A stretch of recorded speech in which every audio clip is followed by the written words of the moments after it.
Hello, Cesaria. This is Spider Bite of Siege Perilous. You're listening to UORadio TalkShow number 33. Today's April 9th, 2006. This is your opportunity to share your questions, comments, and opinions about the happenings in UO community and game. Let's go ahead and start by getting acquainted with our panel today. What we'll do is we'll ask you to introduce yourself and what shard you're from. Deadeye, go ahead.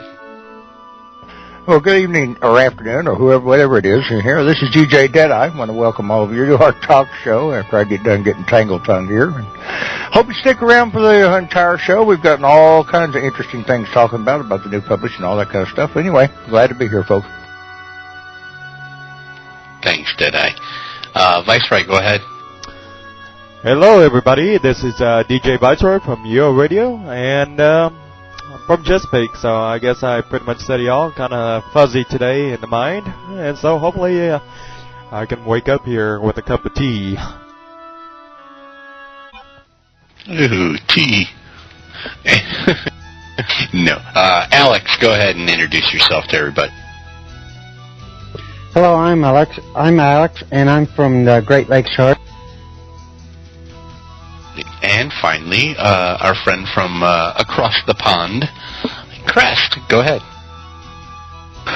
Yeah, hello, welcome to the talk show. I'm very curious what we have as topics today. If it's all about the new published stuff, I am not very familiar with that. I'm still trying to get used to the old game since I was away some whiles. I'm playing mostly on Europa, and I'm a trader, tailor, but living in Feluca, which is strange, but I like it. Good for you, man. And no worries on the new publish. We'll probably touch on a couple of things in it, but as far as today's show goes, we're going to go on some of the other questions. A lot of them are from the people who've submitted questions to our talk show via our UORadio.com forums. For those who aren't familiar with that, when you go to UORadio, click on forums, and there's a specific thread in there for submitting your ideas for a topic. And we wanted to clear that out and cover a lot of them because we missed them in the past. I'm sure we won't be talking about the published, though. It'll get brought up many, many, many times. In any case, welcome, everybody. We are expecting Town Drunk to pop in eventually. As soon as he gets his ducks in a row, he'll be over here. Let's go on and shoot for the first topic here. And the new targeting reticles. Or recticles, or reticles. I hate the word. I really hate the word. But in any case, I'm going to throw a link up so you can see what the next idea is. I'm going to throw this link up in the IRC chat. If you're not in IRC, the way you talk to us and to the other listeners to the talk show is you go to UORadio.com on the left side, click on IRC chat. It'll give you instructions for connecting to our chat room. In any case, let me go ahead and throw that link up real quick here. And basically, this is their newest idea for the recticles or whatever you want to call them. Viceroy, go ahead. Deadeye over there laughing. He's getting a real kick out of this. But anyways, we were kind of joking around about the word a little bit earlier, so that's what he's probably laughing about. But anyways, getting on to the topic of reticles and everything, pretty much the way I look at it and everything is definitely a vast improvement over the old reticles in which they put up over there on the developers' forums over on Stratix. And so this is definitely an improvement. If it was left up to me to grade, I would actually give this enough just to pass it. I mean, this gets a passing grade in my opinion, but I really feel that they could have really gone an extra mile and maybe bring this up to more par, maybe by making it flat or including a health bar instead, and totally revamp that little mini health bar down there or something like that. That's just my personal opinion, because it's really kind of hard, because if you think about it, the health bar down there is like a greenish color, and it's it's kind of transparent, and it's kind of hard to see, so it's not really obvious to some people that is actually a health bar. And, it's just kind of hard to see. It's kind of hard to tell how much health that creature or person really has. So, really, it gets a passing grade. I think they could have went a step further to bringing that kind of a system up to more in line with the newer generation games of 2D, Some of the games that come to mind is I think Ages of Empires and stuff like that, where, the 2D is so much better. And so that's what I had in mind. I just think they could have done a lot more. I think it's really needed to be done if they really intend to ever keep this game going for another 10 years or anywhere for a long-term future. Because this is just passing grade in my book. Anyway, that's enough of my writing. I agree, actually. It's much better than the original prototype that we saw, which was basically, for those of you who PvP in large numbers, or even PvM for that matter, can you imagine mousing over with the original stuff? This one has got kind of a Klingon look to it, in my opinion. And as far as aesthetics go, I could care less as long as the purpose works. But you make quite a few good points there, Viceroy. As far as the way mechanically it could be improved. And hopefully, when they're designing this, what they're going to do is they're going to make it so they can be improved upon, fixed, updated, that sort of thing, rather than making it non-backwards compatible like it's been, like the other stuff in the game. The old code has always been the excuse. Hopefully now, going forward, when they add this stuff, okay, we goofed on this, so let's fix it, and it's an easy patch, or client patch. Go ahead, Deadeye. Yeah, well, actually, hey, I kind of like the thing, man. There's so many games where you target something and you get just a plain set of brackets or something. At least this has got some finesse. It's very UO-ish, man. It's not just some plain old couple of yellow brackets or something like that. I like it, man. I really do. Yeah, that's a good point. It does bring back kind of, at least they're keeping with the nostalgia of UO. That is a good point. And, yeah, I'll have to agree with you on that. As a matter of fact, I was kind of sad to see the old UO install screen go away when I reinstalled UO recently. So I guess nostalgia does take a place, and it does make a difference for a lot of players. So it keeps that old feeling back when you first installed the game. Go ahead, Viceroy. Well, another thing I wanted to bring up that just came to mind and everything is that while this new reticle and everything is going to be available for 2D, it is not going to be available for 3D, to my understanding. So for anybody who out there who is going to be using the 3D client, it's my understanding that this will not be available for 3D. So I'm kind of curious as to whether or not they have plans to introduce this for 3D later on, or what. So that's something I wanted to point out there. That's a good point. I read that as well, and I'm guessing, and I will completely emphasize guessing when I say that they're testing it in the 2D environment, because it's going to be more of an issue for the PvP crowd more than anything else. So they want to get that. I would assume again, and guessing that they're going to target that crowd first and make sure that all bugs are worked out, blah blah blah, before they introduce it to the 3D. because to be honest, I don't know too many people who PvP in 3D, so it's just not an advantage in any way. It's a disadvantage in many people's gameplay. That's only my guess, though. Does anybody else have a comment on that? Crest, go ahead. Well, actually, there was a lot of curiosity and speculation going on over the last years about the two clients, the 2D client and the 3D client. And Electronic Arts themselves often stated that they like to focus on one of the clients.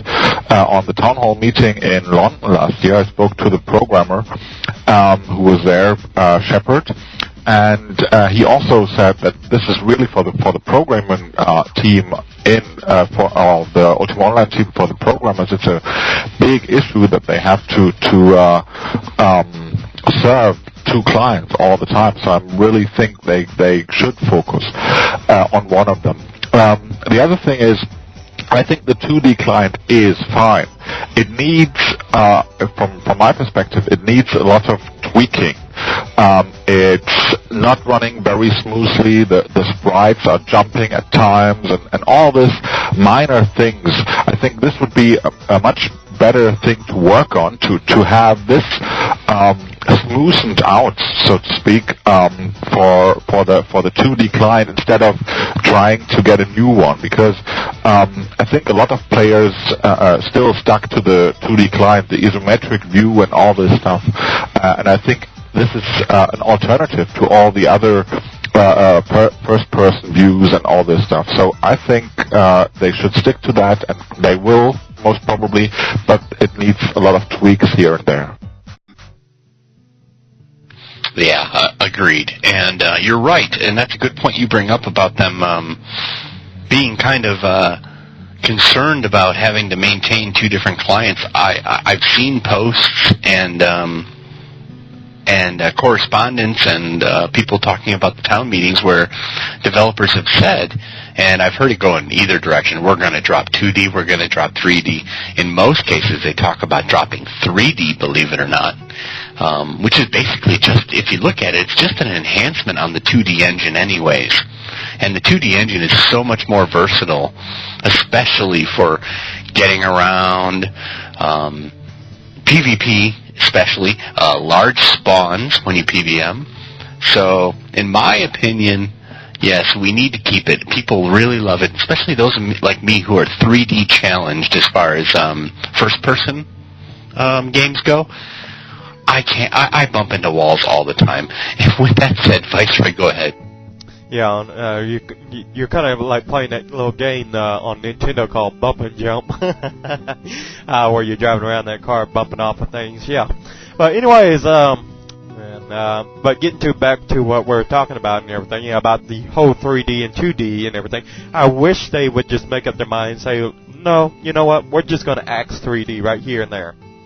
So that way we're not spread out, or having to even consider, or there's any doubt as to what direction Ultima Online is going to go. I mean, if we're going to go 3D at some point down the road, then let's start doing it now, Make it more obvious that your plans are to, at some point in time, go 3D. Don't, rather than having us, undecided as to which direction we're going to go. If we're going to go 2D, well, then modernize the 2D client to be up to par with, games like Ages of Shadow, but Ages of Empires and stuff like that. Some of the more modern 2D games and stuff like that. So that's what I want to see happen with the 2D client and everything. And quite frankly, some people do use the 3D client for PvP purposes and everything. And not that I would personally use it, but the people on the high-end, brand new, top-of-the-line machines, they're not going to have any problems running the 3D client or whatever. It's mostly the only problem that's with the 3D client is a lot of players who play Ultima Online today, they're pretty much on the verge of being obsolete, or they're using low-end computer machines and stuff like that. So, I think that's one reason they probably haven't opted yet to go 3D route, because a lot of people today still are using a low-end machine for playing Ultima Online. Me personally, I know I got a 1.67 gigahertz, computer and everything, and I mean, I know some people out there still use a 500 megahertz machine, so that gives an idea of what kind of things they're working with here and everything. And so for them to go 3D or whatever, they just say, well, it kind of cancels out those subscriptions who are on low-end machines, and I don't think Electronic Arts wants to do that. No, good point. As far as backwards compatibility goes, they still tote that it is, I think the last box that I got was Mondane's Legacy, no, 8th Age. I don't remember which one I got last, but it still said something along the lines of, like, what was it, 800 megahertz or 500 megahertz or better processor and 256 megs of RAM or 128 megs of RAM or something silly like that. Something that was, 5 years ago, top of the line, maybe 6 or 7 or 8 or 10 years ago. In the meantime, you know what though? I run a 3 gigahertz computer with 2 gigabytes of RAM and lots of drive space with a huge cache, and I still lag in 3D. I walked through Luna one day. It is disgusting how bad that client does lag. Spellcasting is the worst, and for the mages who PvP or PVM, that can hurt while you're sitting there waiting for your avatar to sit there and play. I know it's server side and all that stuff, but when you don't know what the outcome is, that screws up your fighting ability big time. Because until you see that 15, 20, 60 points of damage fly over your head, you don't know how to react with your next move, especially in PvP. So, go ahead, Vice. Yeah, I just kind of want to touch on what you just said about the minimum requirements and everything. The last I remember, it was somewhere in the range of minimum of 400 megahertz and everything. So you can very well get away with a machine with 400 megahertz and 32 megabytes of memory and 2 gigabytes of hard drive space and everything. So yeah, well, I don't even think it's 2 gigabytes. I think it's more like 1 gigabyte or something like that. But anyways, it's definitely feasible to running on a low-end machine. As a matter of fact, I got a 466 megahertz computer array over here sitting right next to me. That's kind of like a work computer. It doesn't really meant to run games or anything, but it runs Ultima Online, and that just goes to show you it can be done. Yes, absolutely. I have friends who still play on older machines. 400 megahertz and 32 megabytes. You're right. That is the numbers that I was looking for. I was going to run away and try and grab that, but my cord wouldn't stretch that long, so I couldn't grab the box that I was referring to. But that's correct. You can still run it. My mom's old machine's a 1 gigahertz with 256 megabytes of RAM, and it's on dial-up. And I do nothing but service vendors and maybe do a dungeon crawl if I can lure stuff away. But other than that, the games are virtually unplayable, especially in 3D. For me. So you got to take that into account. The connection speed too. Nowadays, I think the last time I saw thelist.com for dial-up subscription users was 30% of all users out there are on dial-up now. It used to be a lot more. People overestimated how many people got high speed. But connection has a lot to do. That's a lot of data, a lot of graphics to throw at your screen. Granted, a lot of them are local, but that's a lot of graphics to throw over, names coming up, that sort of thing. Who knows? In any case, go ahead, Vice. Yeah, just about the dial-up connection for the number of people in Ultima Online, percentage-wise and everything. If I remember correctly, Aaron Cohan, the now producer of Ultima Online, at the time at the Washington, D.C. UO Town Hall meeting, I think he was quoting somewhere between 15 and 25% of the Ultima Online user base using dial-up still. So, I mean, it used to be a lot more, but it's definitely rapidly shrinking in number a lot of people are moving over to broadband and stuff like that. So I think that was somewhere in the neighborhood of 15 to 25% whenever at the Washington UO Town Hall meeting, D.C. that is. Yeah, that's a good point, because I have a handful of friends that play on dial-up, but all of them are crafters, or they run vendors. I don't know any people. I have a couple of people, friends who actually PvP, but self-admittedly, they state flat out, be ready to res me, and if I don't respond right away, try resing me again, because I'm going to die. And it's true. So you toss in the 3D into the mix, making it even slower for them. That's where I get into it. And these reticles, God, I hate that word. I think they're going to be good. They're going to help. Again, it's tossing more graphics into the game, though. But we'll see. I think you're right. What needs to happen with UO is EA needs to update the boxes when they ship the stuff out, and the Amazon listings and everything else, to say, okay, we've grown up. Get yourself a 1 gigahertz or better computer, at least 512 worth of RAM, etc., and just live with it. You know, you may lose subscribers, but come on, those people who are running 400 megahertz machines are the 90-year-old men who are frustrated as hell because their bank made them get online. Otherwise, they get service fees anyways. So, anyways, go ahead, Deadeye. You had something to say. Yeah, well, you know, the deal with the points out that the reticle thing is going to be available on the 2D client, not 3D client. Yeah, that's one of the inconsistencies that's always kind of bugged me, you know, when we're running this 3D client. And I know a lot of people that prefer the 3D client and all that kind of stuff, but the inconsistencies between it and 2D, they can't seem to make things consistent between the two. For example, if you go over and you're in the 3D client, you stock a vendor real nice, you know, Ranger packages, just make a display on your vendor where it looks nice and everything, and the person on the 2D client comes over and look at it, and all the stuff's at the bottom of the sack. You know, and so, again, this thing of the reticle not being available over on the 3D client, again, it's feeding this thing of the inconsistency between the two clients, and, you know, that's pretty unworkable. Yeah, that's a good point. The vendor thing is a big thing, with the packs being sorted differently. I don't know how many vendors I've seen where the stuff is just thrashed, and I might have bought something from them, but I didn't even bother because I know they did it in 3D, and I can't see anything in the pack, or it's all piled on top of each other. There are some huge consistencies, and I think for the benefit of the development team and the UO player base, I think, and yes, you're going to lose subscriptions. If you go one way or the other, it doesn't matter. But in general, I think they should probably choose one side or the other, one client or the other, and run with it.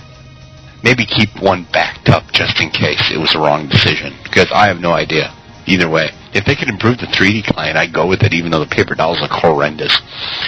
All right. Next subject. The economy. Now, we were hoping, Vice and I were both hoping, that we could get a couple of brokers in here today.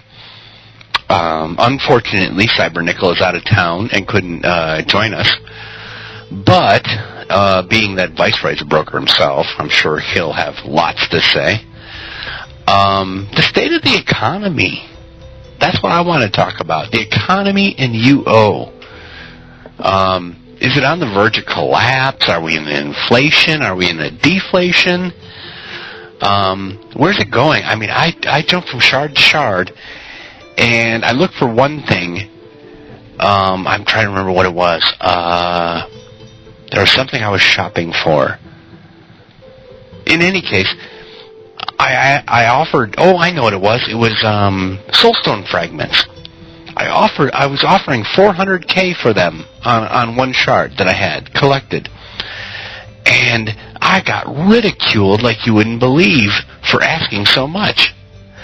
I hop over to another, and these are both production shards, another production shard, and offer 400K, and they couldn't have gone faster. $1 million a piece. Easily. Where is the economy going? The gold prices, from what I understand, the brokers now are buying gold for $2 to $3 per million and reselling it, of course, for $4 million or $5 million on the production charts and $9 million on siege. Where is the economy going?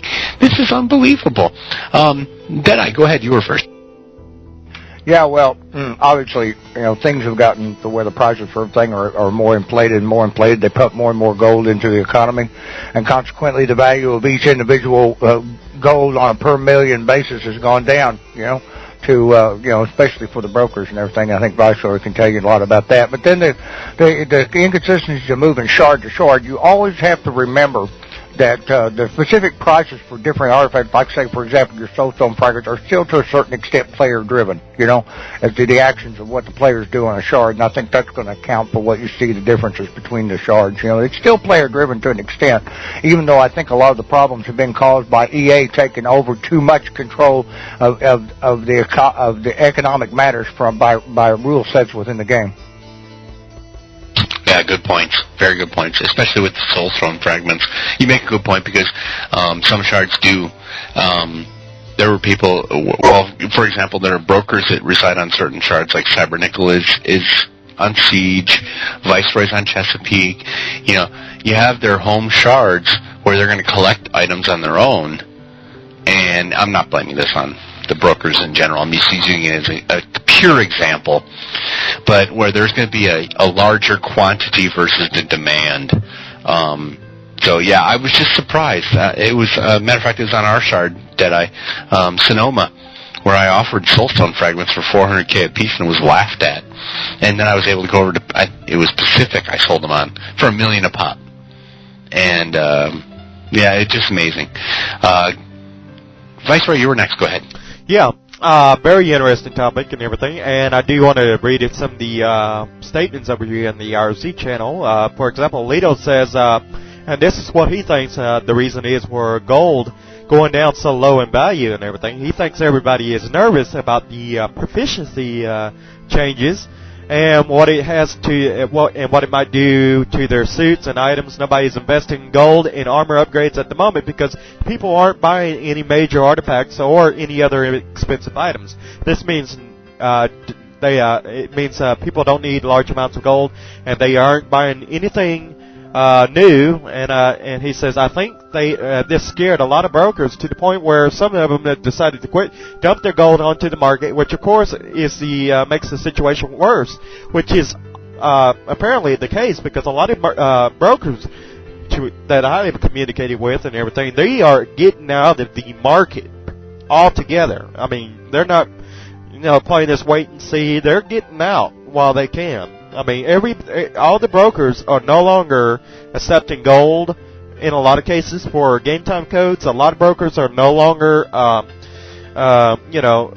purchasing gold. They got all the gold they need. They're trying to get rid of it. They're trying to get out of the market now. And this is actually quite scary from an economical point of view because if you want to think about it from this analogy, I'm going to give you an analogy, and I don't like to actually describe myself in an analogy as a rat, okay? But let me put it this way. Rats on a ship. Whenever a ship is about to sink, all the rats go running off the ship. And so in this case, the brokers are the rats, and they are fleeing off the ship. So when you see a pack of rats running off the ship, into the water, something is going seriously wrong in some area of the game. So, if you want to use that analogy and everything, that's what's happening right now with the economy. All the brokers are getting off board, right now, before it sinks. I'm not saying that Ultima Online won't recover, but it's definitely, in the verge of serious economical problems in my opinion and everything. And the fact that, no broker is accepting gold for codes, that's going to hurt a lot of players out there who were highly dependent on game time codes to play the game, and they are no longer going to be able to purchase these game time codes because the brokers are no longer accepting gold for these codes, and they're getting out of the market. So where do they have to go? Nowhere, unless they want to pay real life cash, and a lot of players don't want to do that. And also, whenever the brokers are no longer selling game time codes, they're also going to be less revenues from game time codes, in which these brokers actually pay in cash to purchase these game time codes. So that's going to be a lot of less revenue for Electronic Arts right there. And also, I do want to point out something else. In the Five for Friday questions, it was asked whether or not we're going to see a continual trend of these evil decor items, spring decor items, and stuff and such, like that. But the thing about that is that if there's no brokers around, there's not going to be any significant source of income from these decor items in which they plan on continuing to introduce every so often. Yeah, it's going to be significantly less in terms of sales from decor items and stuff like that. So I can tell you right now, brokers right now, they're only accepting real-life cash for their codes now and no longer gold. So you're going to see... this is what's going to happen in terms of, code sales and everything for gold. Somebody, any brokers that are left that are accepting gold still, they are going to charge you a lot more, and then they're going to pretty much have a monopoly, or you're going to see a huge overseas company come in and take over. And the overseas company which I'm referring to, which is a multi-million-dollar company, almost $1 billion or $500 million a year or something like that. I can't even remember what it was that they made last year, but it is a huge amount of money.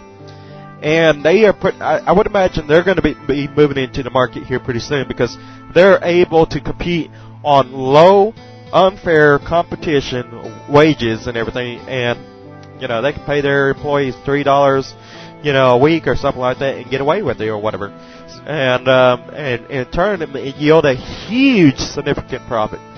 So my question to you, and I think it's very important that the players of Ultima Online realize that the economy needs to be addressed and do something. I'm not saying this from a broker point of view, because I can tell you right now, all this gold in circulation, when there's a lot more gold in circulation, items go up. Period.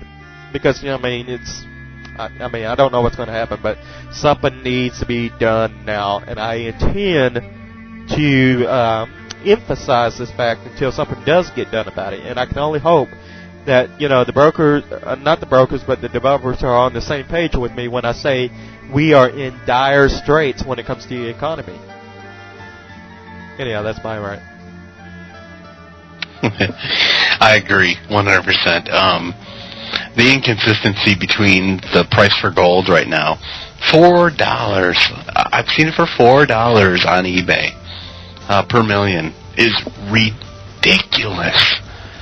I can remember when it was $40, $50 for a million gold pieces on the production shards. $2 million, $3 million on Siege Perilous, or the Japanese version of that. It's nuts. It's absolutely nuts. Town Drunk, you've been waiting a while. Go ahead, buddy. Well, look, I don't want to bore anyone with this, but it's the truth, and we're talking about something. We're talking about economy, which economics. I mean, look, gold in the game is not like gold in real life. What it is, it's like paper money in real life.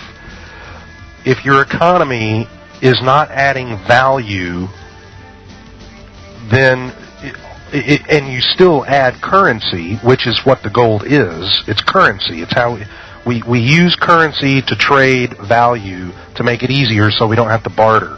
That's what currency is. The gold itself has no intrinsic value. It's based on the value that's in the game. If you're not adding value to the game, but you're adding currency, then the value of the currency goes down because there's less real value behind it. That's the simple, in a nutshell, situation with the UO economy. I can go out and farm demons in Fire Dungeon in that little box room all day long and acquire gold. More and more and more and more gold. But I'm not adding anything to the value of the economy. All I'm doing is adding currency to the economy. That's all I'm doing. Every time I loot that corpse and get gold, I'm devaluing everyone else's gold. There are a couple of solutions that you can do to fix that. No one will ever accept these solutions because of the nature of UO's economy being in a game. We don't want to approach UO like we do real life. The problem is that on one hand, while we don't want to take the bitter pill and fix the economy, we'll run over to eBay and spend real-life dollars on UO's economy. So we want our cake and we want to eat it too. And the players are what are driving this economy in the toilet. It's the players. It's the players who don't want to take the bitter pill, yet they want to go onto eBay and spend real-life economy dollars on virtual economy dollars. How do you fix it? One way, like I said before, ban all outside sales of any UO items or property. Just flat ban it. Yes, there's a black market, so what? So what? You will make a significant impact on the economy if they were to do that. Is it draconian? Absolutely. What's another way? Put a central bank in UO. Stop putting gold on monster drops.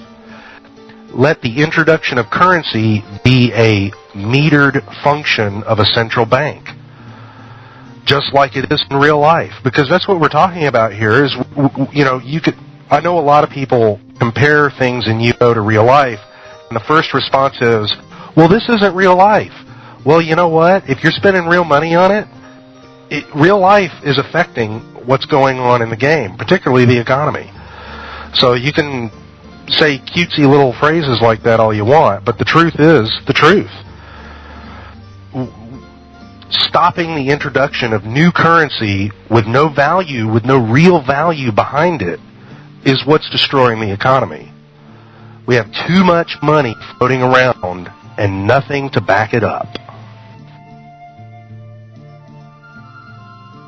Make a lot of good points.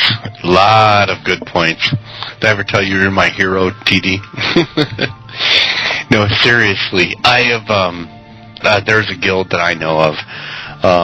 The GM was ICQing me the other day telling me, we've got to put up another 18 by 18 somewhere. Do you know of a place to put it? And I went, what do you need another 18 by 18 for? And he goes, oh, geez. Well, bank boxes are full, and we need a place to put the gold. Or the checks, rather. And I went, oh, my God. Are you kidding me? How much money do you have now? Oh my God, it was like 200 million gold or something silly like that. I've never seen more than 5 million in my bank box, and the only reason I ever saw that was because I just happened to find something laying on the ground in the middle of the wilderness that I put on Sotheby's auction on Sonoma that went for 5 million gold. Other than that, I have never seen more than $1 million in my bank box. Yet, there are people out there that can farm and do their stuff, and I just cannot do it.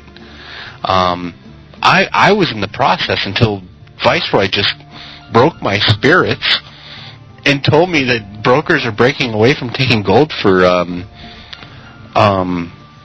game time codes. I was going to try and switch over, and I actually went out and tried farming for like the last 2 weeks now to pay for game time codes. And now, that may not be a way to do it because it'll take me forever to do it because I'm stuck at it. Crest, go ahead. I'm sorry, buddy.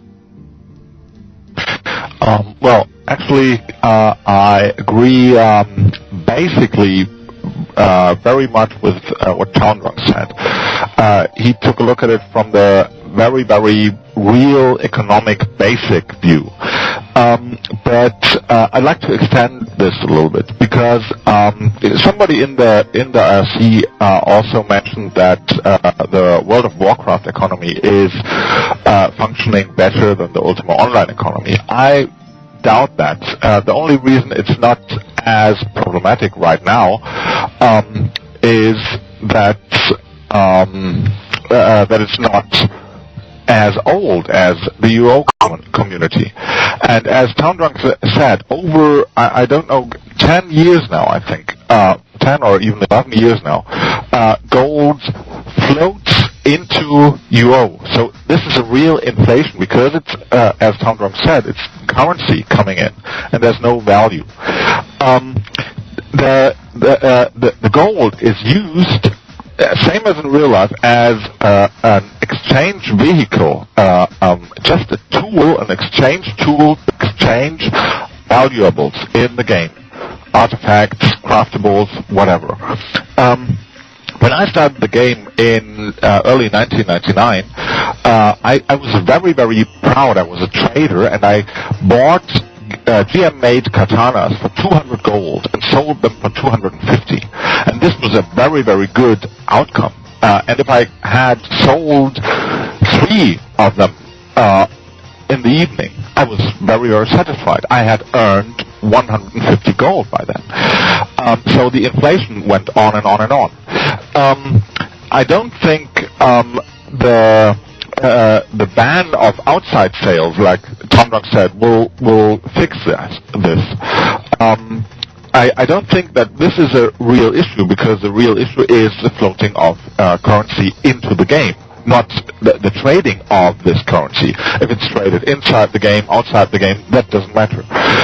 The only thing, and I think this is what Tom Drunk would tell me now, is that the possibility to sell these items or the euro gold outside the game is infecting the floating in, because then people can farm gold and sell it on eBay or whatever. And if that is slowed down, then the currency is coming in. But what we are seeing right now is the same thing, that we have more and more valuables. We have powerful artifacts, all stuff like that. And so the need for the currency is there because they are expensive. So there's just a circle going on. You have artifacts, they were seldom at the beginning, so they were expensive. So people were either farming artifacts or they were farming gold for the artifacts. So this was enough to raise the flooding of the currency. Duping, all this stuff was another add-on to that. So I think what really had to be done for now is you would be good to do the suggestion of the central bank. Sounds quite interesting. No gold drops anymore on monsters. I'm not pretty sure, Tom, maybe you can explain this to me, how this is going to work. I think the most easiest way would be just to introduce a new kind of currency, like the faction silver or something. So you could try to bring into a new currency into the game to have it as a tool to exchange valuables in the game. And so this would take over the place of gold and then just start the economy anew. And if it lasts for 10 years, we were lucky. So in 10 years, we might all just make some gold bars, and you can change millions of gold in one gold bar or something like this, and monsters now dropping.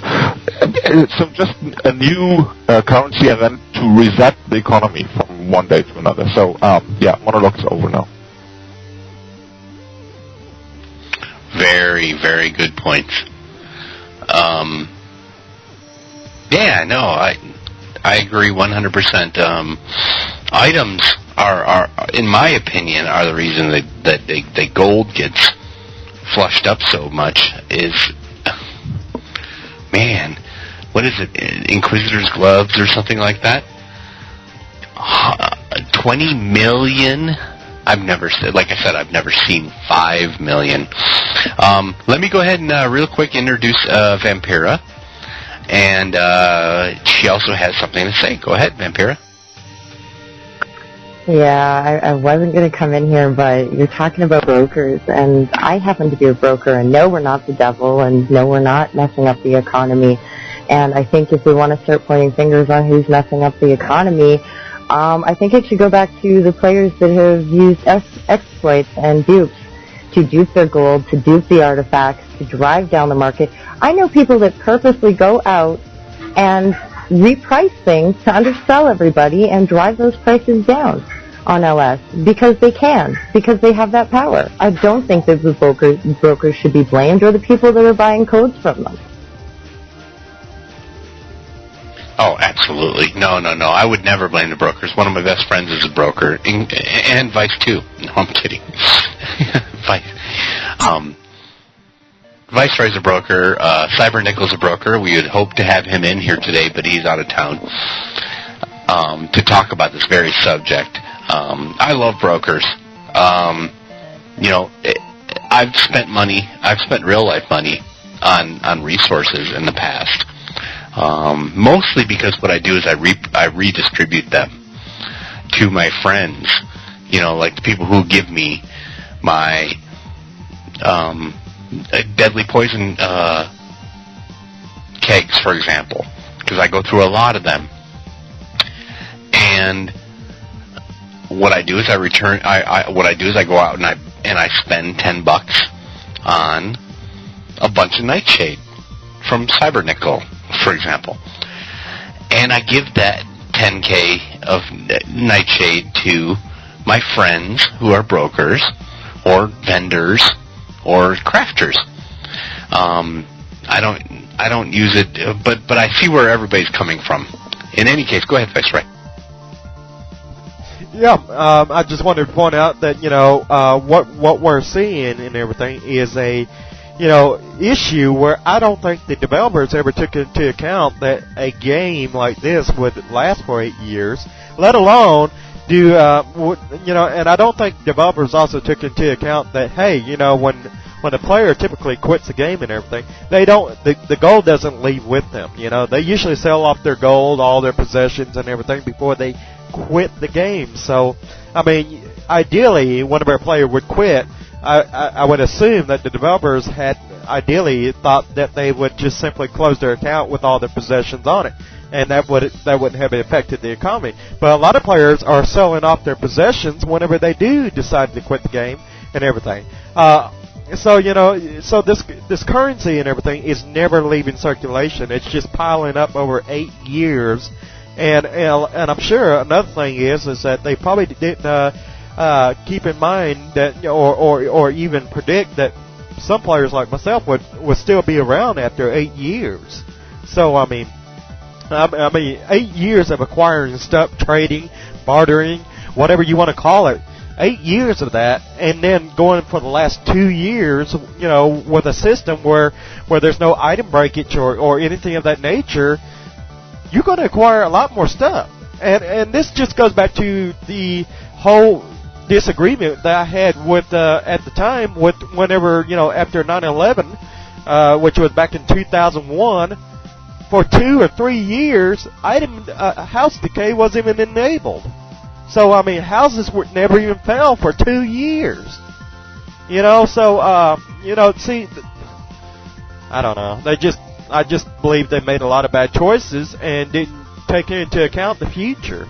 So, I mean, I really hope in the future, when the developers develop something into the game, they take into the account that possibly this is still going to be around 4 or 5 or 6 years from now.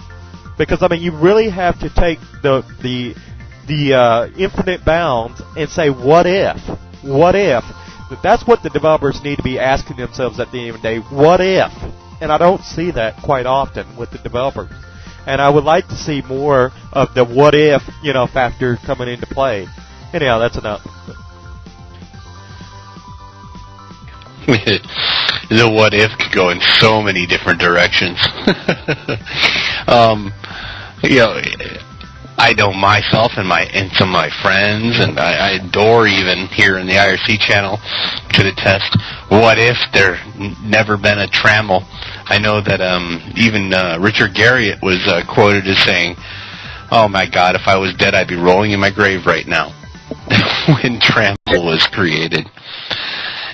But there are 100 other what ifs that they should have thought about. Like, what if we introduced item insurance? How is that going to affect everything? How is that going to affect the crafters? I love crafters. Everybody knows that who knows me. I burn through 5 or 6 suits of armor a night. But nobody thought ahead of that. And everybody poo-poos the Siege Perilous rule set, for example. Even though, you know what, we buy GM armor and we love our crafters, and they're the ones who can do it, and they dedicate a single character slot to doing just that. So, yeah, no, very good point, and that's something we have to discuss in depth sometime, is the what ifs of the developers' decisions when they sit around the table and talk about this stuff, whether it's Draconi, Grim Omen, Cat Hat, all the rest of them, Wilkie. Are they thinking far enough ahead, or are they thinking about, this is what everybody is screaming about in UO Hall, let's pacify them and get it taken care of? Alex, go ahead, you were next. Touching on that, I honestly think the devs should not listen to everything that goes on in U-Haul, because, quite frankly, there are some bad ideas that float around U-Haul. For example, Publish 41. But back onto the gold issue, I think gold should not be looted on monsters, solely because more than once I have gone down to the Fan Dancer dojo on the first level, and in a half an hour I could have looted 50K.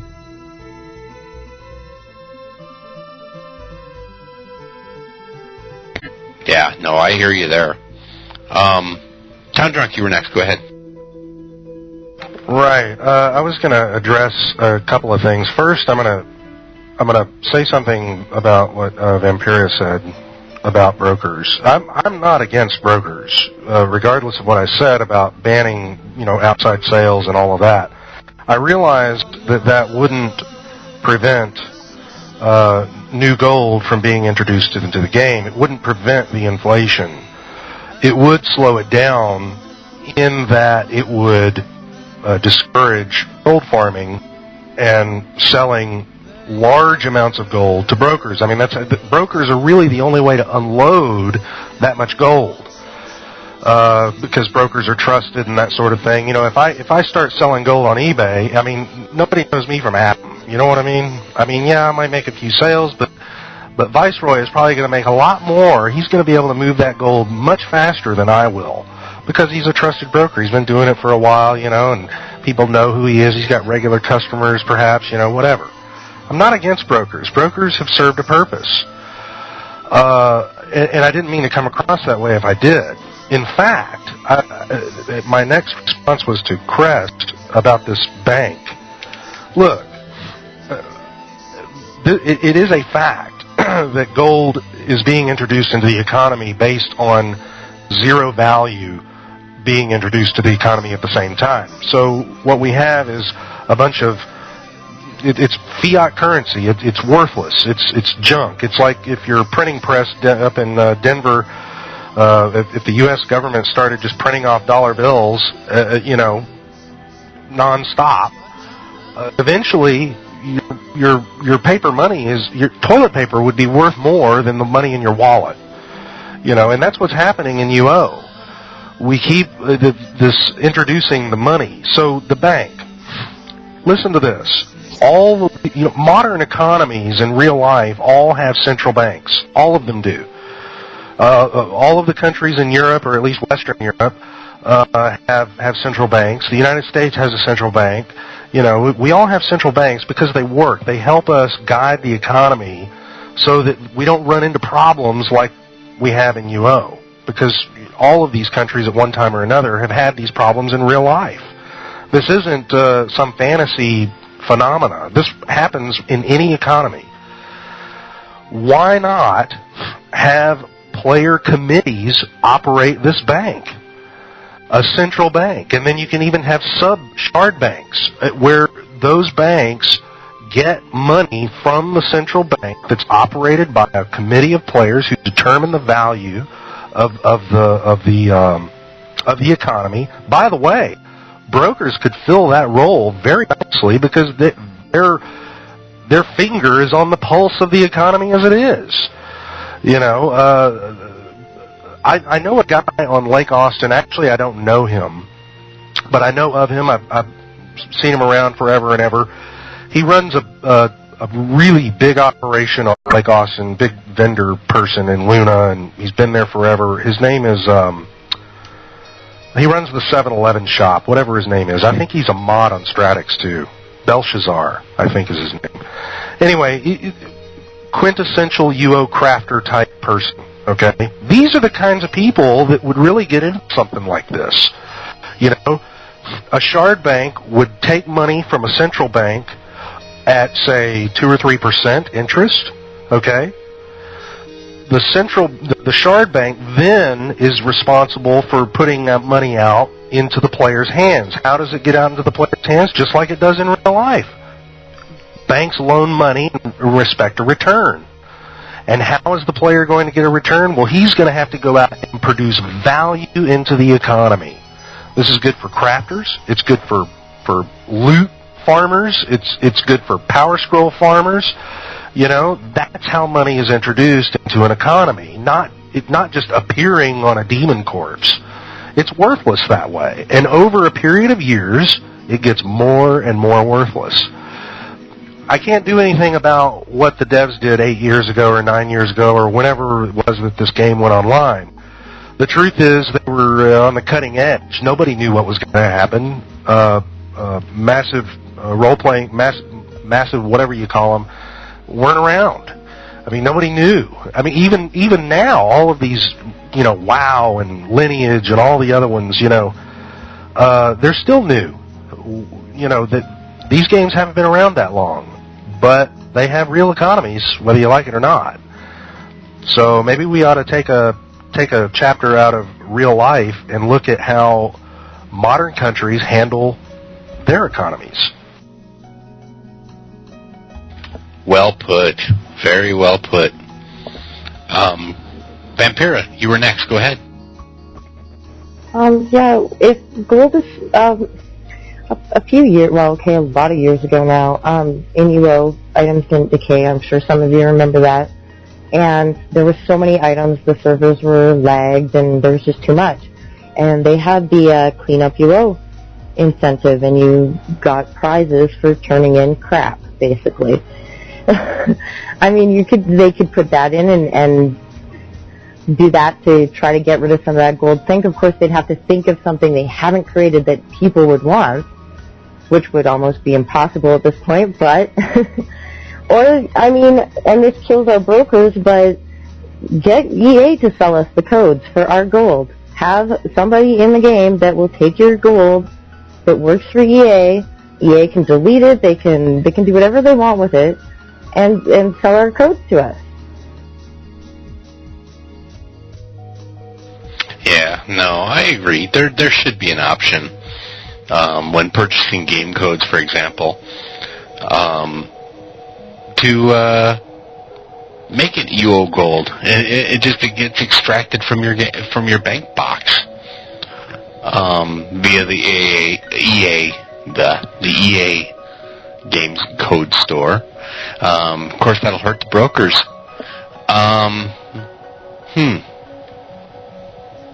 Next was Crest. Go ahead, Crest. Okay, yeah, I tried to make it short this time. Town Drunk, actually, the idea you put here is a very, very nice idea, I think.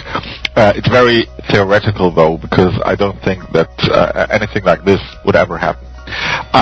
There's one thing I'm very, very suspicious about. It's the player control again. this is something I really not believe in. I love people all over the world, all countries. I love individuals. If you have bigger groups, they tend to turn stupid. This might sound arrogant. It's my experience. And since you don't have any real control mechanisms in UO, this will just turn out as a big chaos system. This is my belief.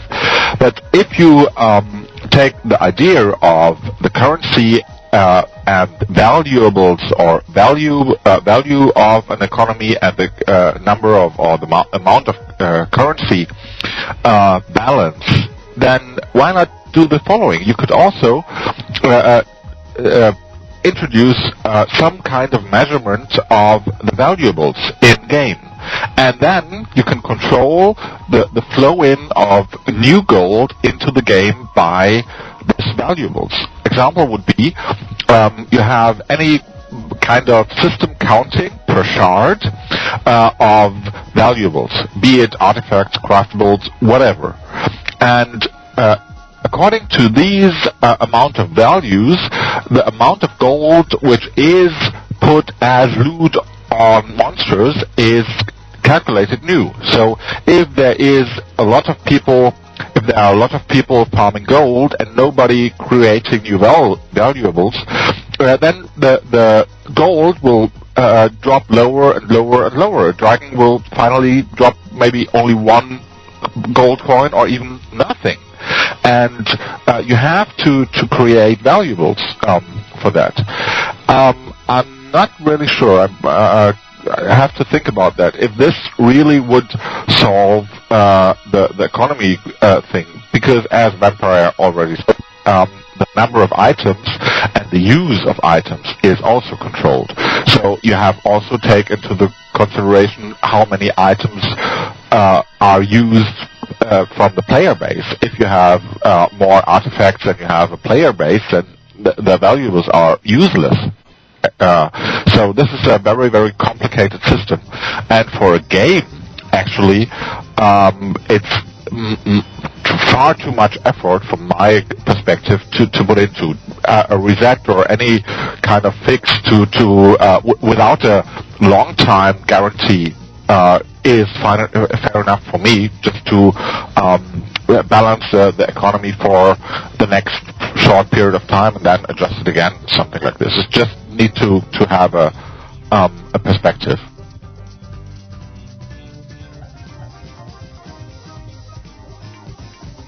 Very good points. Very good points. Viceroy, go ahead. You know, we've discussed a lot of very interesting things, and what I think is really missing from this game, and I've said this before in previous talk shows and everything, I think what is missing here is an element for player control. You know, more control over the game, the future of the game. I think really the players should be able to control various aspects of the game rather than be limited by the various aspects in which Electronic Arts has it, restricted, So, I really think a lot of players should be able to control many different aspects of the game, including the economy, as Town Drunk suggested that, we should be able to do. For example, if people was able to be voted into office, or we had some kind of political structure in Ultima Online where players could actually run for election or have some kind of, democracy or republic or whatever you want to call it, where everybody so often, just runs, for mayor or treasurer or whatever else and controls the economy and actually can set, I could just imagine being the green, Alan Greenspan or something of Ultima Online. I mean, be able to also have the option of purchasing people's votes or stuff like that. That would also be another great factor. How would that be great for Ultima Online? First of all, it would also, maybe, I would imagine it would also increase the number of accounts introduce into, active accounts in Ultima Online, because people could then have a say more about what direction their game is. If they don't like the economy or the political structure on their shard, or who's in control of the political party or whatever, they can move to another shard, which in turn also is another revenue generator for Electronic Arts. So, the various tax differences, if there's a sales tax that the Treasury imposed on in the economy, that would also help address the economic issues. Let players have more control over the game, and the players, I would imagine the players would be able to address the problems themselves if they could just simply have more control over the economy of Ultima Online. Not everybody's going to agree with it. Not everybody's going to like it. But then if you don't like what's going on, you can always vote them out. That's the great thing about a democracy. Every so often there's another chance to, for a re-election. Whether you want to vote that guy back in or you want to get somebody else new in there that's more sympathetic to your cause and beliefs or whatever else. That's what needs to be in Ultima Online. There's no conflict. There's no political conflict. There is no social conflict. There's no conflict in this game, and that's what this game is missing. Absolutely no conflict. The only conflict you have is whether or not that monster over there is going to kill you or not. And more than likely, you're going to defeat that monster over there that's looking at you, because you're smarter than that monster, because that monster over there is an artificial intelligent, and you're a human being. That's the difference, and that's what's missing in this game. Conflict. So give us conflict, and I always say this one little speech in which, if I remember correctly, Patrick Henry back in the Revolution War, I do not know what course others may take, but as for me, give me liberty or give me death. So I'm going to say that now. Very well said. You know that you and I are both on the same page when it comes to conflict. That leads into our next subject. I'm going to give Alex and Vampira a chance to speak on the economy real quick before we move on. But as far as conflict and giving the players the ability to, what's the word I'm looking for? Influence the economy. That's going to go into factions, which we'll talk about in a second. Alex, go ahead. You've been waiting a while. Sorry, man. It's all right. I was going to say that in real life, for the most part that I know of, most paper money is backed by that country's gold reserves. Now, in UO, that is kind of, kind of redundant, I guess. I guess what I'm want to ask is, what is UO gold backed by?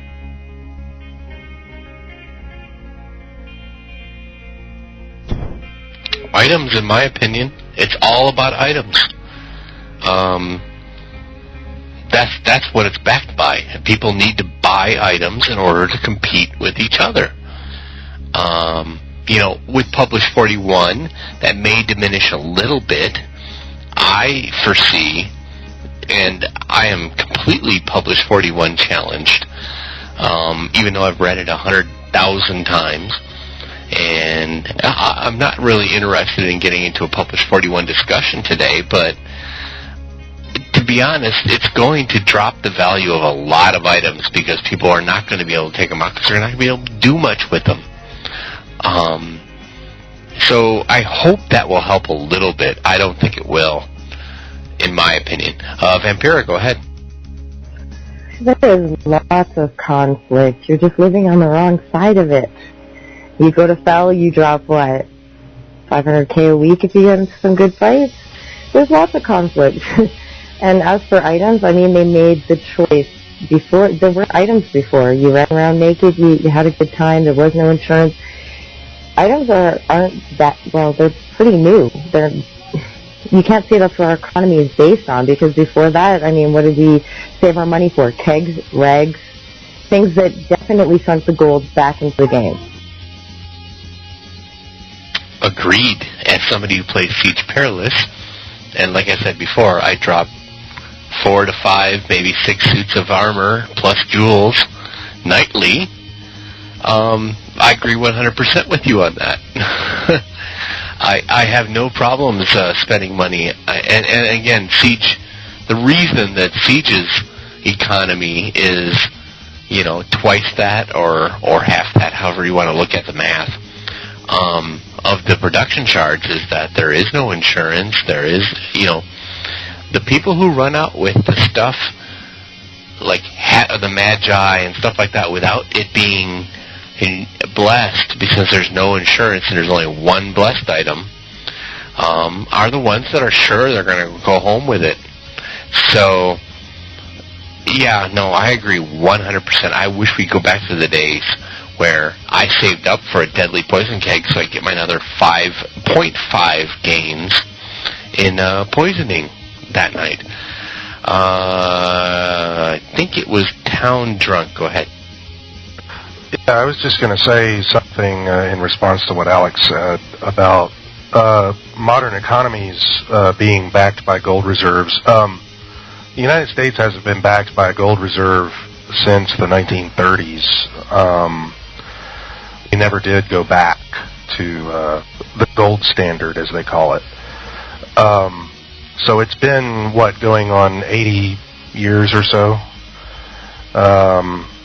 Approaching 80 years, I guess, that we haven't been on the gold standard, 75 anyway. Most countries in Europe also have not been on a gold standard for at least as long, since World War II. The only one that I can think of is Switzerland, and I think that they recently, in the last few years, dropped their gold standard as well. I just wanted to say that because it's, economy, just like in UO, modern economies are based on the value in the economy. For example, if I make automobiles, the automobile itself has intrinsic value. It can be used as transportation or cargo or whatever. It adds value, a durable value to the economy. That is how they determine how much the dollar is worth. It's also a little more complicated than that in modern economies. Actually, our value is based on our debt, but that's a whole another ball of wax. Anyway, just wanted to get that out there. It's based on the value of the items, of what you're adding to the economy. That's how UO should be, or at least that's really the only way I can see to fix it. I think if you had a central committee controlling subcommittees, working within a system that would be extremely difficult or impossible to exploit by those committees. By the way, the committee itself would be a sort of a fail-safe for exploitation, in that if you have several brokers on a committee, I can guarantee you, what I know about brokers, a lot of them don't like each other. That's exactly what you want on a committee. People who don't like each other. And there's plenty of that in UO. So I think it would work. People not liking each other in UO. I find that hard to believe. No, I'm kidding. No, you make a good point. Absolutely a good point. It would be good to see the brokers in-game doing this stuff. Having meetings would be even better. To declare a new tax rate or interest rate or whatever. Like you said, bring it back into the game. Go ahead, Viceroy. You've been waiting a while. Go ahead. Yeah. First of all, I just want to point out some things that we touched on earlier and everything. I just see there is conflict on the Felucan side. I do want to acknowledge that and everything. And mostly that has to do with a system where everybody's competing for one thing. So I guess that would be more of a social conflict and everything. But, we can add so many different elements of conflict into the game. And that's what really needs to be done, because right now all the conflict is only solely based in Feluca, whereas there's absolutely no conflict, to my knowledge, over in Trammel.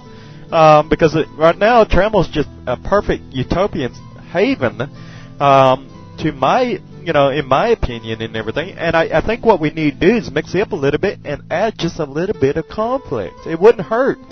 I think it would actually spark more interest into the game just for this fact that, you would have to, some people would want to go out and create new additional accounts just to simply have that extra few votes or whatever it is. Because they could actually swing or sway, determine the outcome of the, election or something like that. I could just see all the political, attributes that would go with a political conflict and everything. There's so many different elements that could be implemented with such ease, I would imagine. Because, I remember a long time ago we used to vote for the slogan for the Royal Britannian Guards. And if you remember that, you went to Lord British Castle, you picked which slogan you liked best, and you voted on that one based on which one you liked best. The same system could be applied with, and the same thing with factions. You vote for the person you want in there as the leader of whatever party or whatever position. Same thing could be done with political aspects or different controls or of the economy and city beautifications and stuff like that. Do you think your city needs guards? Well, then, you can have all kinds of different reasons, for various reasons. You can either upset the player base, by, not doing a good job and people can vote you out of office or you or they move to another town or whatever else. It would really go a long ways in this game if we just simply added more elements of conflict. Also, I would also like to point out to your suggestion over there, Vampire, that EA sell game time codes for gold. My question to you is, how does that benefit EA one bit at the end of the day when they have to answer to stockholders and everything? They're not going to be making any money off selling game time codes for Ultima Online Gold. To them, Electronic Arts, gold is worthless. They don't put a value on the gold. So maybe that's why they haven't addressed the economy yet. But I guarantee you, if they were like some of the other games out there, online games like Project Entropia, Roma Victor, that's coming out here pretty soon, which actually places an emphasis on the value of a currency in their virtual world, maybe then Electronic Arts would take a more serious stance on the economy issue. But, really, I could just see the political conflict because then people are pouring money into political parties, to vote a person into office. Money, I don't care what it is. Anytime there's a political environment, there's always money somewhere. And money moving around can also lead to a gold sink, or maybe a poll tax. Can you imagine something like that? There's all kinds of ways to address the economy. So I'll go ahead and be quiet for a little bit and see what the people over in the IRC have to say, and then I'll probably come back here and comment a little bit later. Great points. There's a lot of stuff I would love to say about that, but I want to give Crest a chance to talk. Go ahead, Crest. No, you should have your word as well, so just go on. No, go ahead. I got to collect my thoughts. Okay. First of all, I agree that I think some conflict or some spice to the Ultima Online game in trouble wouldn't harm, but don't forget that you have a lot of different play styles there. So to force special kinds of conflict onto the people would be a bad idea, in my opinion. Actually, I pretty clearly would vote that the power of changing the game, the power of control the game should be at the game creators. This is very, very important for me. They do failures all the time, but for example, take the creation of travel.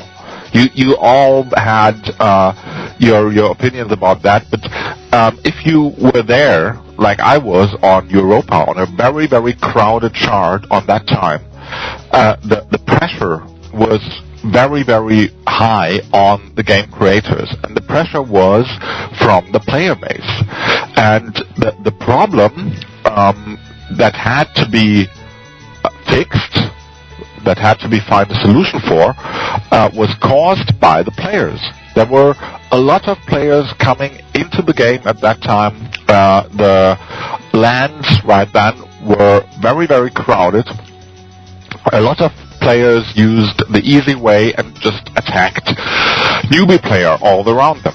So this was a really, really big problem, and it has not at that time. It had nothing to do with conflicts. Well, it was a big conflict, but it was an absolutely destructive conflict because you were barely able to play the game. When I started to play the game, there was the chance that you got PK'd when you were mining. At the time, it was on the peak, and where all the complaints were worst and all this stuff. This was not the chance. You had the absolute security that you got PK'd, and it was only a matter if you last 5 minutes or if you were very, very lucky 15 minutes. So this was absolutely annoying, and this was a player decision. There was discussions on all the forums, on all the boards, and the player could have changed that. There could have been more bounty hunters. There could have been the player, the PKs, the no-to PKs also thought, okay, if we continue to act like this, we will destroy the game. Nothing happened. They just continued, and so Electronic Arts, or OZ back then, had just to find a solution, and they, according to the big pressure, they needed to find a very quick solution. They had also the overpopulation problem with the need for new housing space on a lot of shards, so they just made a solution for both of them. So I think that a very big group of players are not a solution for good decisions. Nevertheless, to add some voted based stuff, I don't think if this would really serve the purpose of adding conflicts and spice the game, but it definitely would be an interesting way. But take a look at factions or role playing and all this stuff. I'm not too optimistic if this is really the final solution. I don't have a final solution, but I doubt that this is really leading in the right direction. Okay, I'm finished with that, I think. Maybe I should have thought of my thoughts first at all. You did fine, Crest. My opinion is, having been one of the lemmings that used to run from Trinsic Bank when you first logged in, trying to make it to West Britain, and getting gunned down, and then eventually turning into a BK, eventually. You know what? It was fun. Those days were a lot of fun. Yes, killing newbies sucked. There was no challenge in it. And with each other, basically by the end of the night, you went home, which was basically back to the crossroads, and fought each other for hours on end, which was a fun. So, yeah, no, everybody, people log into UO and play this game, and they want peacefulness and happiness and that sort of thing. And everybody knows where I come from. I've always played Sonoma's Feluca, or I've been on Siege Perilous. And for me, you know what? I am invigorated by the risk of going out and being killed. Just like in real life, you can walk out your front door and be shot down. Depending on where you live, it's more common than others. I want that thrill, that adrenaline in a game. If you don't want to be killed, or you don't want to lose your stuff, or whatever, EA also offers Sims Online. I hate to be harsh like that, but That's all I can think of as an example. Vampira, let me get your last comment, and then we're going to move on to the next subject. Right, I agree with you, the shareholders and the problems that would create, but if the gold is a problem and EA is suffering from it and the players are suffering from it, make a temporary band-aid solution and sink that gold.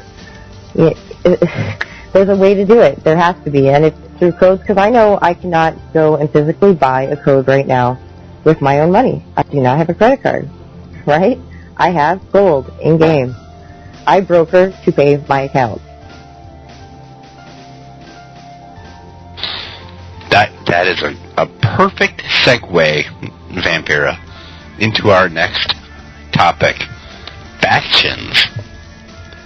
Now, don't think of factions as the warring part of it.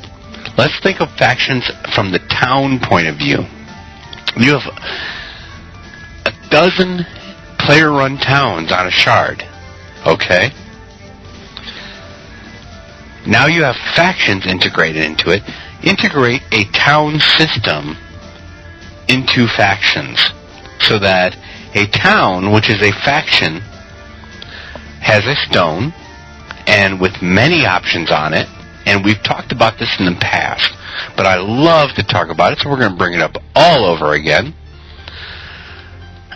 People would have fun with that, and it is a gold sink. If you want a bank in your town, a place where people can come up and run and say bank and get a bank box to pull up, that's a little extreme.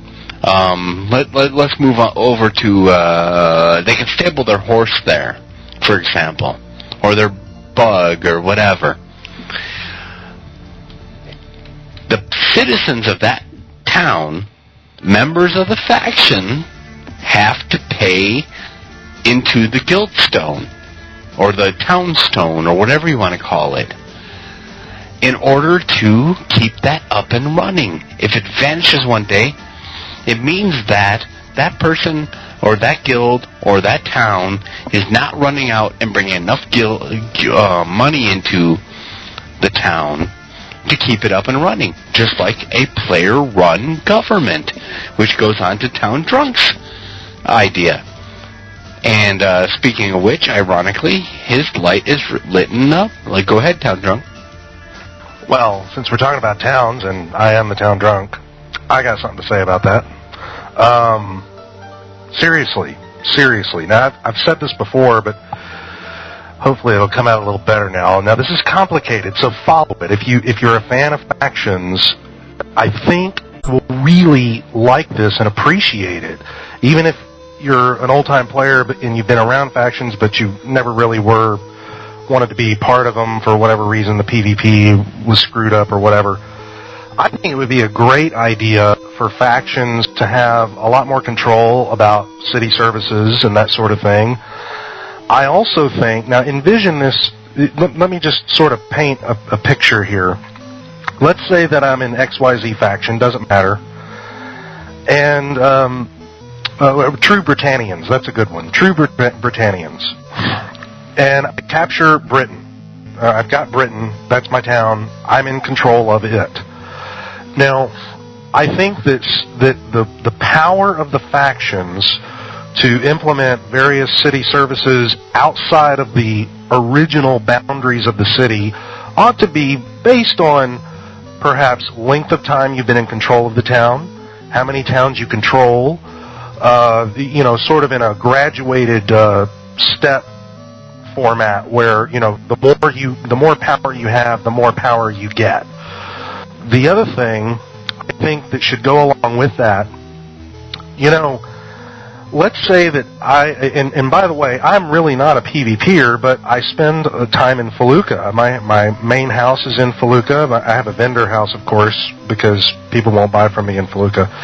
But Felucca is where it's at. So here's the thing: if I'm in town and I get murdered within the faction's realm of authority, that should reflect negatively on that faction, and it should reflect on them in a way that penalizes that faction in how they can collect taxes, how they can control city services, and that sort of thing. It should be incumbent on the faction that controls a town to patrol that town to make sure people are under their control. I mean, after all, isn't that what it's about, is controlling a town?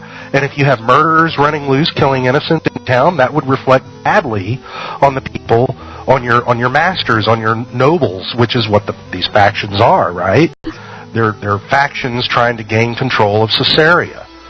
Well, I think that the residents, not just the NPCs that are living within the original boundaries of that town, but I think that the faction control, like if I control Britain, there should be a region of land around the city of Britain that would be under the faction's control, so that if you have like a lumberjack or a miner out somewhere within that region of control, these factions need to be protecting their areas from ne'er-do-wells that prey on innocents. And if they don't, they should lose respect and perhaps even lose the town if it gets out of hand. I think that would add an interesting element to factions, even for PvP factions, because it certainly opens the door for new PvP opportunities.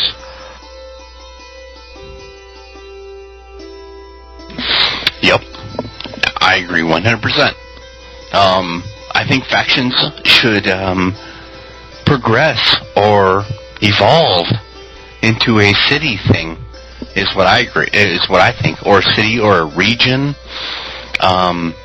This taking over the game, taking over the town or city or whatever you want to call it, is basically game mechanics nowadays. Nowadays, it's sit around, wait for your thief to steal the signal. Once they get it, go home, and you've conquered that town. And bring up the gump and see what your guildmates did the night before. It's basically the game of adventure on the Atari 2600. Factions could be expanded so much. What did one of our one of our listeners say? Who's seriously having some fun with factions? I know we're having fun with it on Siege. That's a no-brainer, because it's all PvP, and the PvPers are out there having a blast, because it's nothing but ongoing fights. And there are others, though, on the production charts where the faction has been in control for months, because all the faction did was come in, take the signal, go home, and they got their pretty horses, and they're happy as clams. They couldn't be happier. Viceroy, go ahead. Let's hear your opinion. Well, the problem is this, and this is what the problem really ultimately boils down to at the end of the day and everything. A lot of players do not want to have to be involved in the whole PvP aspect. They want to have a say regardless if they're into PvP or not. They want to have more, have their vote mean something. They want to be able to have a right to vote or a right to determine how they're going to be governed without the need to be involved. And so what I think the only viable solution in a situation like this where you do not have players being excluded because they simply will not get into the PvP role is that over on the Tremble side you have more of a democracy type of system. Over there in Feluca you have a feudal system, or a dictatorship, because basically the only thing that is different in Feluca, I mean, it's more like you fight for control, whereas for over in Tremble, it's the whole fight is in politics, so it's not so much a fight for military supremacy, in Tremble. It's not military supremacy that you're trying to achieve in Tremble. You're trying to achieve political supremacy. You're trying to persuade people that you're the right man for the job. That's the whole two differences between Feluca ideology and Tremble ideology. you have to convince people over in Trammell that you're the right man for that position and that you can do a good job of leading that. Over in Palooka, you just simply have to have military might and have people, say that you're a good leader and you're in there, So that's the only difference. That's the only type of democracy, over in Palooka, is that you declare your leader, or you select your leader, and he is pretty much the guy that appoints. Whereas in Trammell, you will simply vote for every position of office as to who you want in what position and stuff like that. And that's how it ought to be. Otherwise, you're going to simply turn off half of the player base, and you're going to have this whole problem where the developers say, well, we can't find a compromise. That's what needs to happen between the two. Because, that's the only middle ground you're going to find in order to be able to have something like this in both facets. Because, let's face it, they're totally two different worlds. Palooka and Trammell. Totally different mindset, totally different rule set, and everything else. So, that's how it has to be, for it to be even remotely accepted by the players of Ultima Online. Otherwise, it's going to be rejected by the Trammellites. So, that's the only way you're going to get it. That's how I see it, at least. No, I agree with you, actually. The happy medium is going to be tough to find, but in the end of things, having a government would be ideally the way to do it. Like Town Drunk's suggestion, on Palooka, of course, it's going to be the warlord that is going to control whatever town it is and that sort of thing. But give them a reason to rule that town, with the exception of just a sigil. That is ridiculous. Okay, we've got this. We took a screenshot of our Gump with we control these towns. No, make it so that there is a town outside of the town. Let us create villages. Let us create towns. Let us create cities. And then whoever is within that range, like you said, Viceroy, the boundaries or whatever,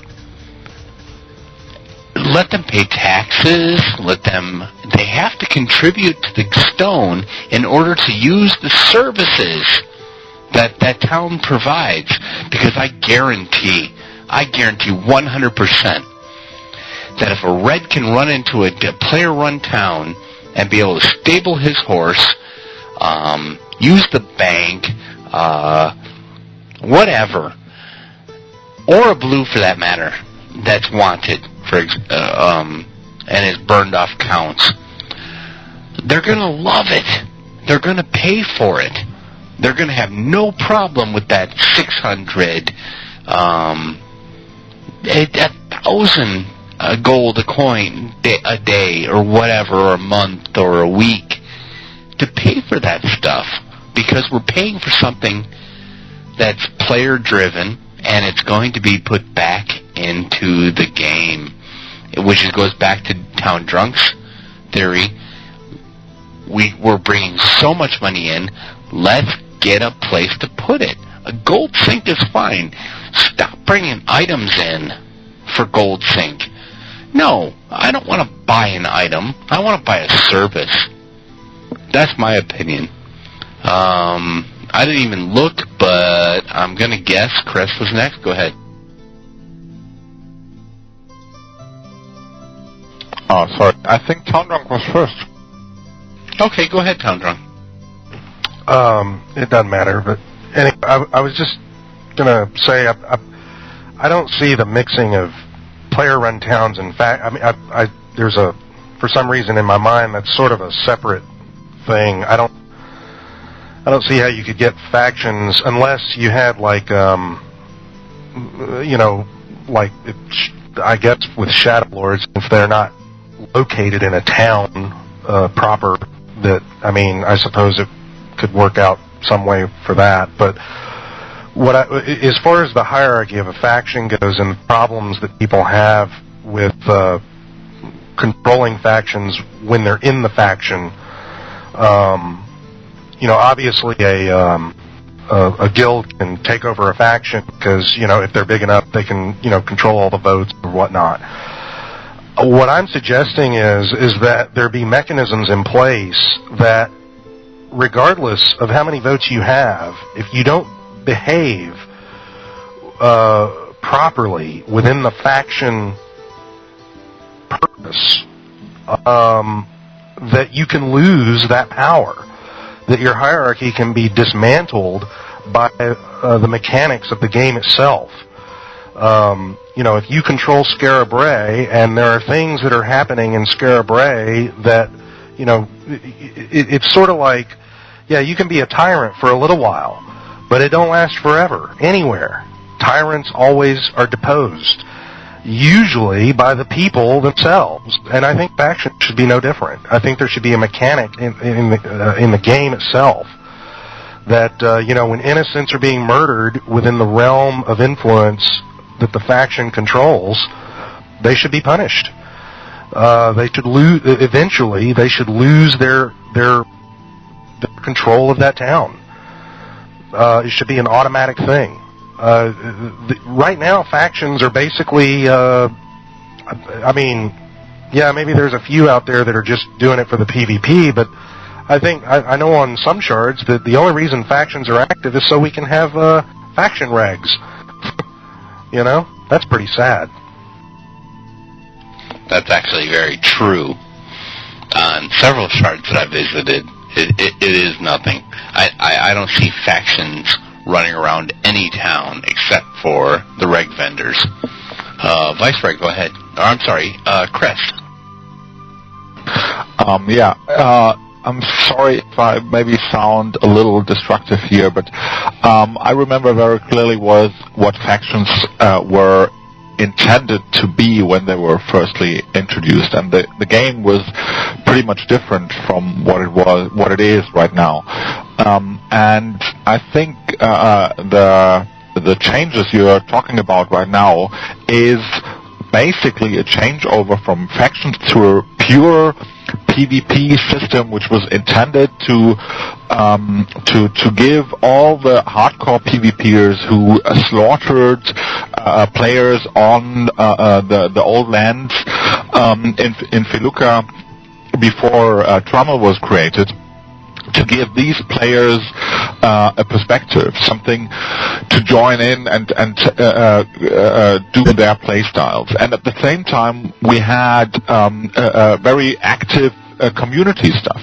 And all these things you actually want to force into faction towns, they can perfectly work on player-run towns. We had on Europa, before Trommel was born, we had Deepwater. Deepwater was a player-run town which was protected by its citizens. And then we had, of course, the Ancient Oak, which was a small village, and this was neutral zone. And this was accepted by the Feluca players purely because if you don't accept this, you were just put on a blacklist and you get killed by everybody as soon as you entered the town limits. So it was best for the players to accept this neutral ground of the Ancient Oak, and this worked even before Trommel, and then when Feluca was deserted at first, and then all the hardcore PvPers came back.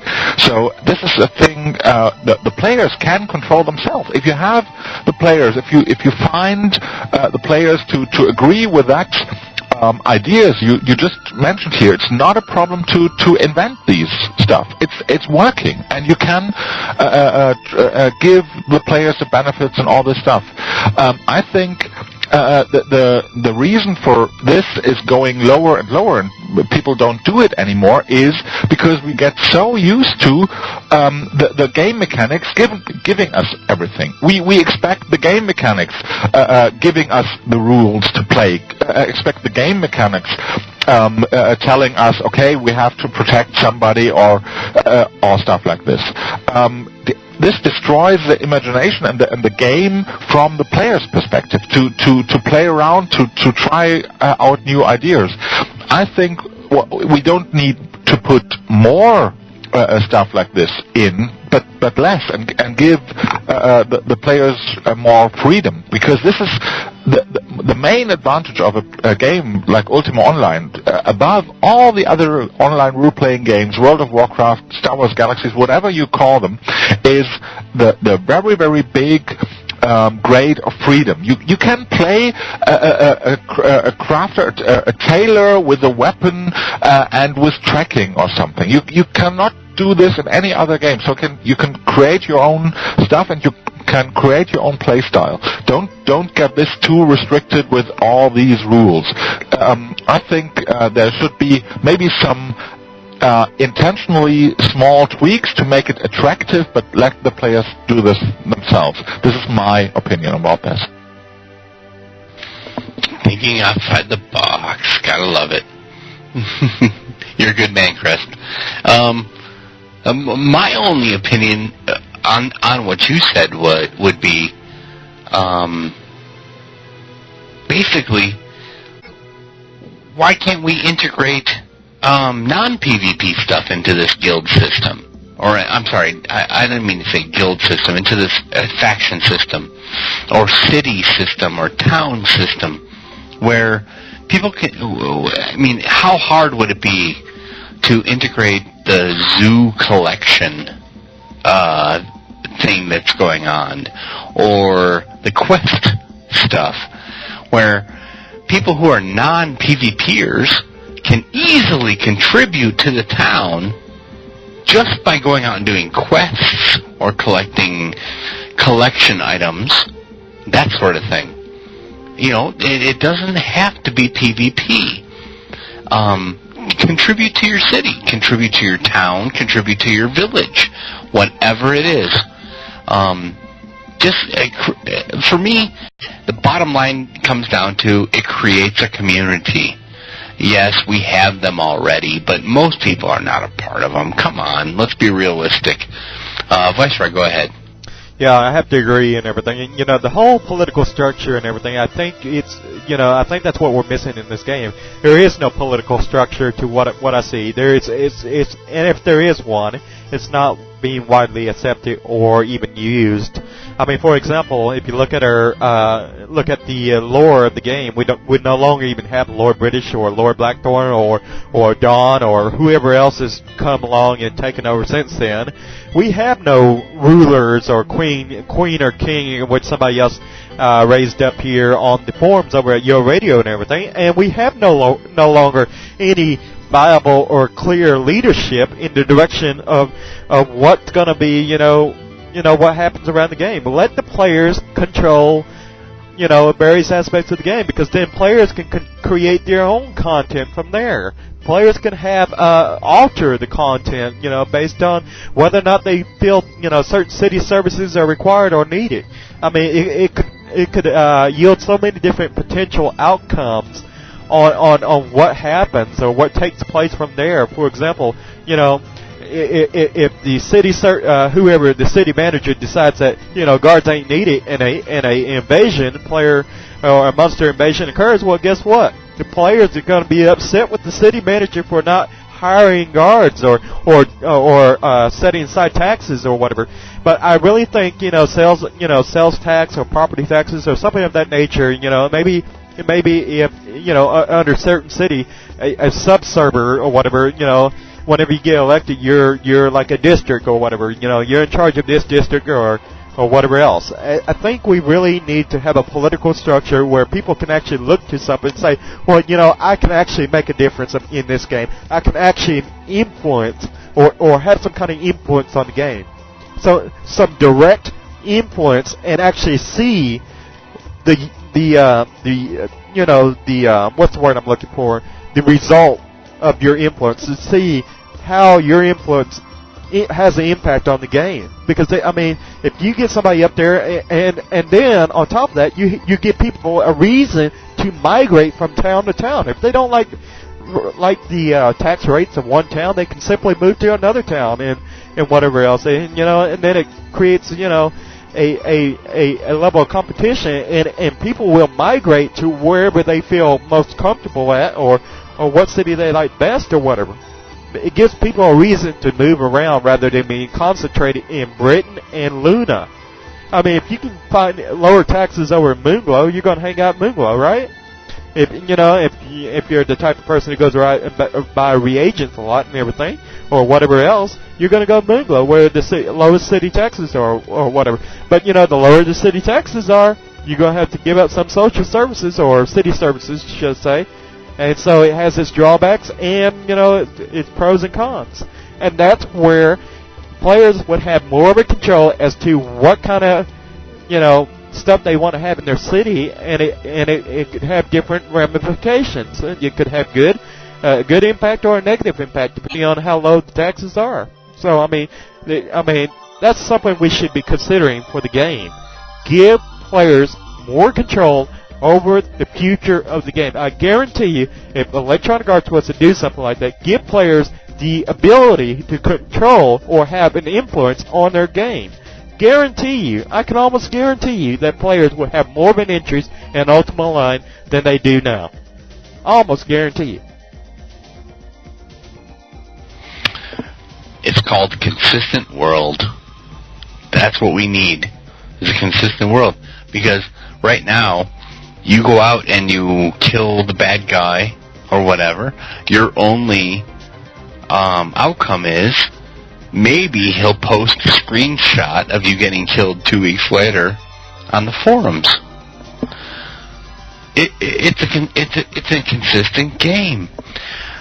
Yes, you're right. Absolutely, 100%, Viceroy. We need to have control over it. Like I said earlier, the people who contribute to the game, the crafters, the resource gatherers, everybody, the PvPs, the PKs, everybody has an effect on our world. And we need that to be a gold sink, is what I think. And I'm just going to say it flat out. It needs to be a gold sink. Let's put some attention into our player run towns. That's where I'm gonna go with that. With that, I'm going to give it over to Deadeye, and after that, I think we'll be wrapping up the show. Go ahead, Deadeye. Hey, I got a groovy idea. How about we do this? Fix the economy and the faction thing all in one together. We do away with gold as the system of barter. Turn around and turn it into silver, exactly reverse the two. That'll put the factions in control with all the power, and then turn around and everybody with gold is broke overnight, put us back on the barter system, and we can start all over. What do you think? I love it. I absolutely love it. If we did that overnight, oh my God, I would be on UO Hall 24/7 just to laugh, and I would enjoy that more than an Adam Sandler movie. It'd create some excitement, wouldn't it? Okay, with that, I think we're going to wrap up today's show. I want to thank everybody, Deadeye, Viceroy, Alex, Crest, and Town Drunk, and Vampira for joining us today. If you're interested in being interviewed or joining our panel, be sure to send me an ICQ at 6604638, or send me or Viceroy an email, spiderbite@uoradio.com or viceroy@uoradio.com, and we'll get in touch with you. For that, this is April 9th, 2006. This is the talk show number 33. That's the one. And we look forward to seeing you next week. Yep. I want to go ahead and quickly, also, before we let you go and everything, I want to point out that we have an announcement and everything. We're also going to be interviewing Darkscribe, the producer of Ultima Online, in the upcoming weeks and everything here at UORadio. We will be getting more details about that in the near future. So about 2 or 3 or 4 weeks from now, I would imagine we're going to be having an interview.